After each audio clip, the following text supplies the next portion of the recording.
and welcome to another episode of Migrant Collective Stories. I am with Valeria from Colombia. She's a dentist and here she's working as a dentist assistant or dentist nurse, and we want to know her story. How long have you been living here, Valeria? Hi everyone, thank you Nina for inviting me. I'm living here in Australia for almost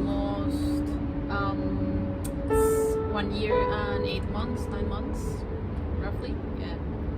And how did you arrive to work in this area? Because you are very close to the dentist side.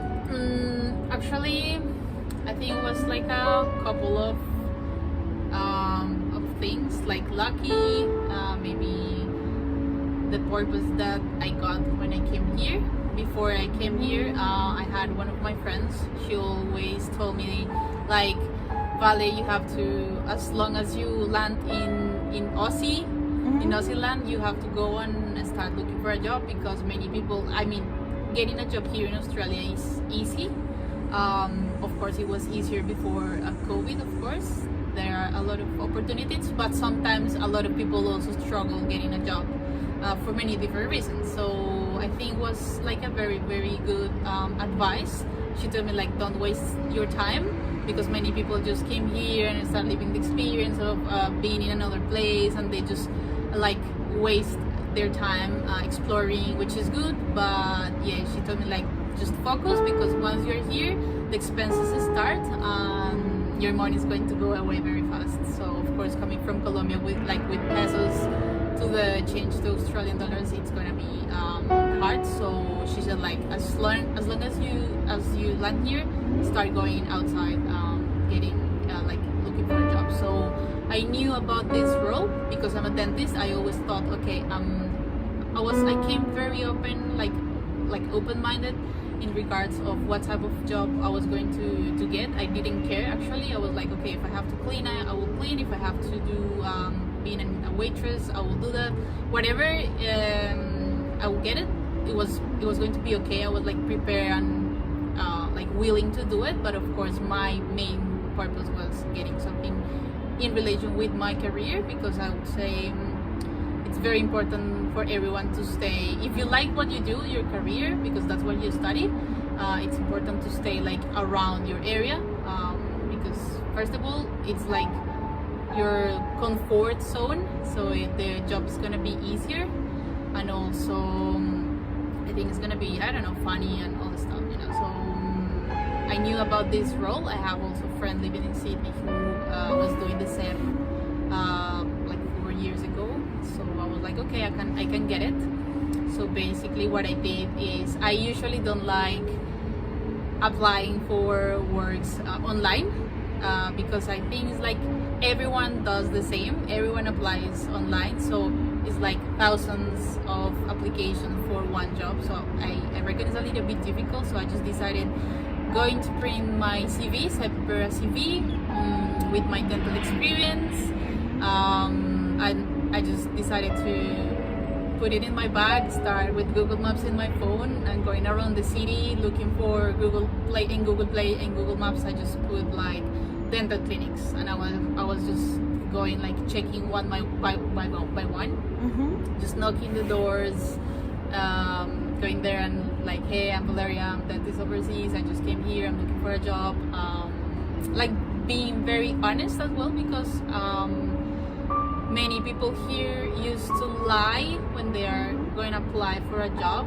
I don't judge that, you know, like sometimes you have to do it because that's the truth, but I just prefer not to do it. I prefer being honest, and I would say that was one of the key things that helped me to get also a job, because I was like straight away very honest with the people, like, look, I'm just dentist from overseas, I just came here, I would like to get this job. Of course, I know I have to learn a few things, but like I'm not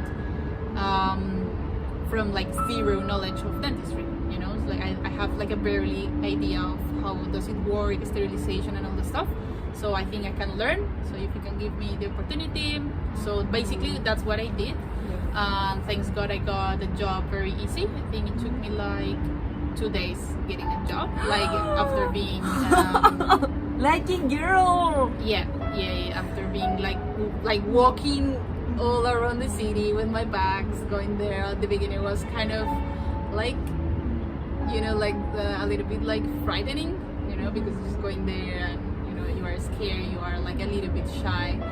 But yeah, definitely I got a place where they gave me the opportunity. They knew I have to learn a lot of things, because like being a dentist is one thing, and then being a dental assistant is totally completely different.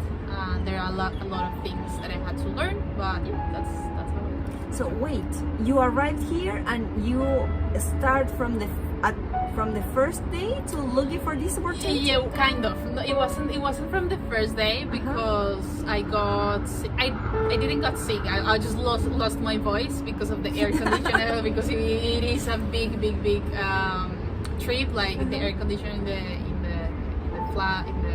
airplane and in the airport. So I just lost my voice. For 1 week I had to stay at home.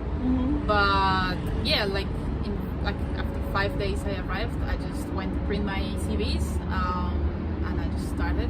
Yeah, 2 days later I just got the job. So all your working experience, it's been in mainly your area? Yeah, basically. I did also different things. I got at this place. This is the first clinic that I started working, and I was just going there 3 days at the beginning, and then I also like, okay, I just need to get more money, so I try also working in a food truck selling arepas. Okay. And also then I got another job in a market selling candles, so I was doing a little bit of different things. And then like 20 days later, after I had a little bit of experience and knowledge of my current role here in Australia, I was like more motivated and encouraged to get another job in another clinic, and definitely I got it. Yeah. We know it's not easy being overseas, paying all the bills. You are also studying. Yeah. I mean, as well, like I'm holding a student visa. So of course, yeah, like being here is like you need to work a lot. It's good to everyone to know that before they come here, because Australia is like very expensive. So you have to get you have to work a lot to get your life to support your expenses and all this stuff. And can I ask you your worst and your best experience working here? My worst and my best experience. Well, I wouldn't say I have a worst experience. Like, as everything in life, you face with different stuff. You can deal with people that is not nice and all the stuff. But I can't say I have like a one worst thing that I have experienced here working. No, because from my experience, actually I think everything has been good. Because as I said before, someone gave me the opportunity to start basically from the basis, the really basis, performing my job. So they were willing to teach me, to do like a training for me, and I reckon that's something very nice from Australia in general. I'm not saying Australians, I'm saying like everyone, you know, because it's a multicultural place, and you can find here people from everywhere. So, but I think they believe in you. They give you the opportunity to start. Most of those places, they provide you a training, so they make sure that you will get the knowledge to develop or to performance your position. So for me, that's very nice, you know, that someone decided just to accept me without having experience. So I would say that's the best, you know, like the trust that people give to you. So I would say that's something really good. And the worst, no, not really. There are a lot of places, for example, in my area, when you apply for works, there's a lot of places that they post like if you are a dentist overseas, don't apply, which is I find like a little bit of rude, because I don't know what's the reason why they post that. Some people have told me they want overseas dentists overseas because they are getting prepared for the exam. When you get ready for the exam, you don't have time, they quit, blah blah blah. But honestly, I personally think that when you are a dentist and you are working as a dental assistant, you actually perform much better than a normal dental assistant, because you have the mindset of a dentist. So sometimes when you are helping the dentist, you know what they need, what, like something that maybe the dental assistant doesn't know. So I think actually it's like a plus for us. So sometimes I feel like bad when I read those dental assistants overseas don't apply. I would say that's the only maybe bad thing that I can find in my area. But nah, in general everything has been good. Yeah. And I really need to meet and want to know which one is your dream and your dream work. My dream, well, I came here with the idea of validate my degree as a dental assistant, as a dentist. So of course my plan is to be a dentist here, and of course my dream work would be just like working as a dentist here, yeah, because that's what I love. So that's my dream. And I know you have a plan for that. You are already studying a lot in your area. Yes, well, yes, I just started like this year. I started. It's been like a funny process, because I moved to Australia with that idea in my mind, like that was the target. But life is not as you always think it's gonna be. So of course it took me like more or less a year and a half to settle, to feel like a little bit like feeling Australia as home. It's not easy at the beginning, you know, and there are a lot of things that you have to feel comfortable with until you decided to do this process, because I don't know, as many people might know, like validating or homologating your title overseas, especially when they are like health careers like dentistry, medicine. Also, I know people like lawyers and other stuff, they have to also read a lot and study a lot. Especially those careers are very, very, very, like, the process is very tough, because, you know, like health things are very particular and they have to make sure that you will perform properly your profession. So yeah, it took me a little bit more than I was expecting, but that's how life works, and it's okay. So yeah, I just started this year with the idea. It's not kind of easy process, like money wise it's very expensive. Of course, basically I have to study all my career since the beginning, and in another language, in English. So yeah, I just started. The time is also another thing, like money and time I would say is like the most difficult things all the things that you have to worry about, because of course you have to to study a lot. Like ideally I would need to study every day as I was going to uni, like at least spending 8 hours of my time studying, but I can't do that. Like I can't afford quitting my job and just sitting here to study, because you know, as I said before, like Australia is very expensive and you have to work hard to live here. But yeah, I mean, I've something that it's really good of being working in this type of work that I do is knowing people, like meeting people like dentists overseas that they have done it before. So it's kind of encouraging, you know, knowing those experiences, those people that they actually did it, even though they say yeah it's hard, because it's not easy. Like that's something that you have to know from the beginning, but it's not impossible. Like there are someone out there who already did it, so it's like why I couldn't do it, you know. It's like so I have to try it, and then it's like a kind of I think it's gonna take a little bit of time. This process takes about 2 years more or less,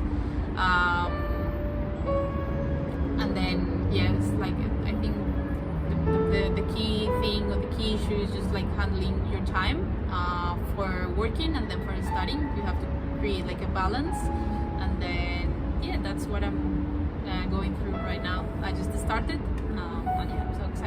Well, we wish you the best. Thank you. And I want to ask you, what do you think are the obstacles or the barriers that we face, thinking in maybe in your experience and also in the experience that the people that we get close, or friends experience, what do you think are the barriers that let us maybe sometimes improve our working situation?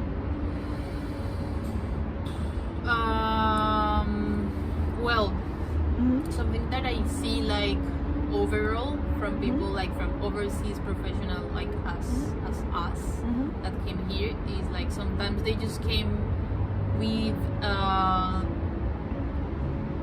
like with the thought of I'm just going there, the easiest way is just getting like works like cleaning or something, nothing like not related with their professionals. I think I think that's one of the problems, you know, like the mindset of the people before coming here.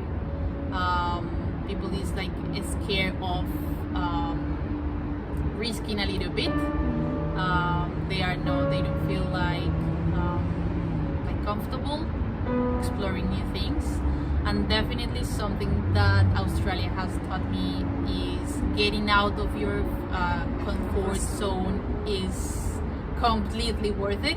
It's gonna bring you a lot of rewards. So I definitely encourage people to try it. I would say that's like the major thing that doesn't allow people to get into certain kind of jobs or develop or achieving their goals, you know. And yeah, of course there's a lot of different things as well, like getting, for example, in my case, as I said before, holding a student visa. I have to pay for that. It's a lot of money actually. And at the same time I'm just studying by myself for my homologation. Yeah, because you are studying, what are you studying? I'm studying international business, a diploma in international business right now. And at the same time I'm just doing this studying by myself. It doesn't count as a study here. It's just something that I'm doing and no one else is like knowing that, no one else knows that I am doing that. So especially, I don't want to complain, Australia gives you a lot of good opportunities as international student, but sometimes I would say like the laws doesn't help a lot. When you want to do this match in education. Exactly. And because the process, I can talk just from my experience and from my area. I don't know other areas, but especially this exam, for example, is very expensive. It's an investment around like roughly $10,000, which is like a lot of money, and that's like the basic. You know, it depends on how many times do you have to take the exam, because many people take the exam. There are two exams, theoretical and practical. Some people have to take the exams once, twice, 3 times. You know, and every time you pay for those exams, is a lot of money that you invest in. Yeah. So I would say that's like kind of things that you have to face that are a little bit difficult, because of course you work a lot, but at the same time you have to use that money to pay your school, all your expenses, like rent, food, everything, transport. So yeah, I would say that maybe the money is something that they should, I don't know, for example in my case they would get the prices for this process maybe a little bit cheaper. The exam maybe will be a little bit easier, because I know that they in the exam they also put kind of tricky questions, which for me is not something that should happen, because you know when they try to do like something like tricky questions, it's just because they don't want you to pass, you know. Now I get it. Yeah. Okay, so knowing could this, be kind of a business as well for them, you know. It's like, but it is what it is. Yeah, it's a really complex situation, very bureaucratic. You invest a lot of money and time, and it's already time consuming. Start studying 1 or 2 years just by yourself, and paying all the other expenses, including another school for study here, for be here. So what are which one are your wishes for Migrants Collective? Well, I really like. I would like to Migrants Collective spread all these interviews and all the knowledge to reach people that is out there, like with dreams of getting like higher positions or better works or being close to their area. So why not like working in what they studied for? So yeah, I really like this project. I told you. Yeah, but for example, for next Migrant Collective, what is your advice? Like take a risk, for example. Yeah, take a risk. Take a risk. Like that? go out of your comfort zone. That's like I would say that's the basic thing that you have to do. Believe in yourself. You know, that's something really important. Like look, everyone that is here is already a giant. You know, it's like someone who have the courage to move to another place, to start from zero, a new life. So you are already like a winner, a warrior. You're a warrior. So you have to trust a little bit more in yourself. I'm not saying I'm the most confident person ever, because not. But yeah, I think like everyone has different process. But definitely, and sometimes it's hard. Sometimes I don't believe in myself. Sometimes I feel like I'm gonna just give up. Because it has happened, you know, like even though now going through this process of my studying and all this stuff, sometimes I just feel like no, I can't do it. But I don't know, just follow, like think, like keep in your mind very present, like the goals that you had before you came here. Like why did you come to Australia for? And just keep it in mind and try to fight for that. You know, sometimes we just forget those things. It had happened to me. I came with my goal, but then in the meantime I was just like it was getting lost, that purpose that I had. But then I don't know, you just need to grab that purpose that you have and start working for that. Believe in yourself, and yeah, take the risk. That would be my advices for everyone, for all the Migrants collection. Migrant Collective. Collective. It's a collection of collectives. It's a collection, yeah. We're collecting. We're getting stories. a collection of people, yeah. Well, Val, thank you so much. I can find a lot of amazing things that you said in your speech. It's like this thing about take a risk and believe in yourself is the key. I wish you the best in this process in the next 2 years. Go Val, you will get it. And if you need something, hopefully soon we are going to have a community, and we will support you emotionally. Thank you so much. Yeah. Thank you so much, and have an amazing week. And see you soon, and keep going, girl. Yeah, I will. Thank you. Bye.